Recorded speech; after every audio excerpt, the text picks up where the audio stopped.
But it's just an idea. But that's what it's all about, ideas. Because ideas provide that flash that enables us to do something creative, something really, really different. Let's go out west on a big game hunting trip. Go out to the Rocky Mountains, we get out there, we're hunting for moose. We've got our rifle with our telescopic sight, our binoculars, we've got some sandwiches, we've got a thermos of coffee, we get settled in a tree line. We look out across a field, there's another tree line, maybe 200 yards out. So we pick up our binoculars, we look, we start scanning the tree line, suddenly we see movement. And there it is, there's a moose. So we put the binoculars down, we pick up our rifle, get up to our shoulder, we get him in the crosshairs, we're all set, got our finger on the trigger, we're just waiting for him to clear the thicket a little bit so we get a nice clean shot. And just as we're squeezing the trigger and just ready to fire, all of a sudden, boom! And down we go. And we feel this crushing weight upon us and this incredible pain. As we were watching and looking in that 1 degree field of vision, we forgot about the other 359 degrees around us. We forgot about the grizzly bear coming out of the woods. Too often we forget about the grizzlies. We forget about the dells. We forget about what can happen when we narrow our vision down so much and become so preoccupied with where we think we're going that we forget there's a world around us full of competitors, full of other people who are looking at what we have and waiting to take it away. We all remember Crayola crayons, coloring with our Crayola crayons as kids in school, before school, our own children coloring with Crayola crayons.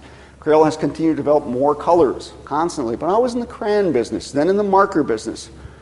Today, Crayola is in another business. Teamed with Benjamin Moore, you can buy Crayola paints, and they come in a can that looks like a Crayola box. The colors are the same as the colors in the child's crayon box. So a child can take a crayon and pick a color that they want to paint their room. Another example of how you can take innovation and use it to enter new marketplaces that didn't exist for you beforehand. A middle school custodian marched into the principal's office late one afternoon, very, very angry and upset. She sat him down, and she pulled up a chair and sat next to him. She said, "Arthur, what's the problem?"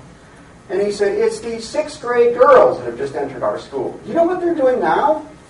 They're into makeup. So between every class, they run into the bathrooms and they put on their makeup again. And you know what they do before they leave? They kiss the mirror. There's 4 bathrooms in this school I've got to clean, 4 girls' bathrooms every day. By the end of the day, from top to bottom, left to right, the mirror is covered with lipstick kisses. I've had it with these kids. You know what it takes to clean that off?" Our principal was a very, very wise woman. She said, "Look, Arthur, I've got a solution to this problem."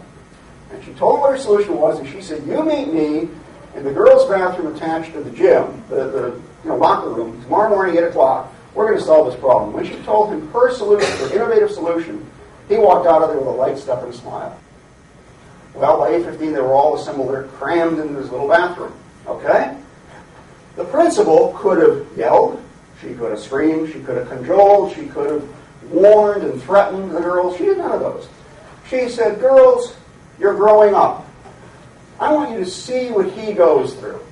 And when you see what he goes through to clean the mirror, I know you girls will do the right thing because I believe in you." And she said, "Arthur, would you demonstrate what you have to do to clean that mirror?" So Arthur lifted up his squeegee hand, stepped backward into one of the toilet stalls, and went swoosh, swoosh, swoosh, and walked out the ramp. I can tell you, those are the best girls. She believed in them. Seriously, she believed in them. And not only did they never, ever kiss that girl again. You know what happened? Every subsequent September, when the new girls come in, no one kisses the mirror. See, you don't have to be in high technology to come up with innovative solutions. Innovative solutions are all around us. It's how we approach the problem. She approached the problem in a very, very intelligent manner.